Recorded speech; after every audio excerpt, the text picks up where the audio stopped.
Yes.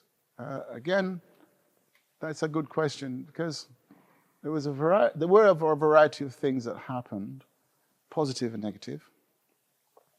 And what I noticed is that people will look at you not necessarily for who you are within, but they just judge you because of the color of your skin. And oftentimes it was negative. So they wouldn't find out what you're about necessarily before they actually put you in a category, and oftentimes that was bad. Also, for example, people believe that you couldn't do certain things without even finding out whether you could do it or not. And I remember going up the ranks, and as you go up the ranks, the higher you go, the more you are responsible for being in charge of people, and indeed the place that you work. We call it the section. So I was in my section once, and somebody walked in and went to the nearest white face, which was the youngest person in, and said, "Where's your boss?" And the person said, "You just walked past him." Right now, I had the ranks on my shoulder, but in that person's eye, I couldn't be the boss because he walked past me, and didn't even ask a question or nothing.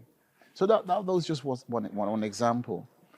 But then you get other times when people recognize you for what you are, and you get recommended, get commendation. People say, "You're doing a good job," right?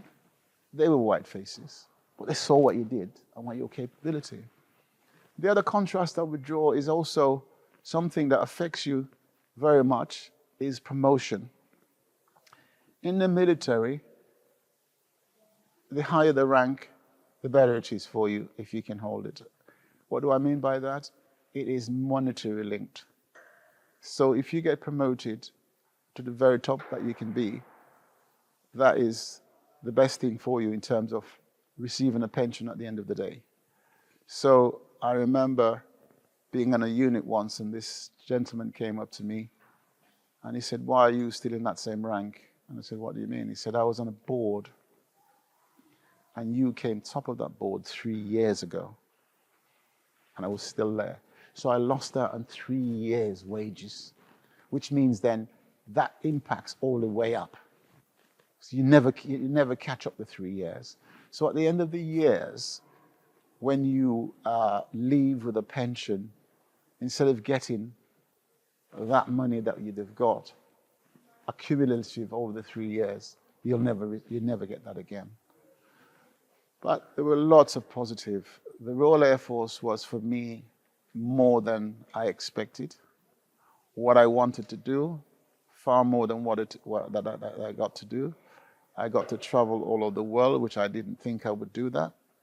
I say to people that I went to the University of Life because I learned so much about people from Denmark, Norway, Sardinia, USA, all over the world. You just learn differently from people. So it's very educational from that point of view.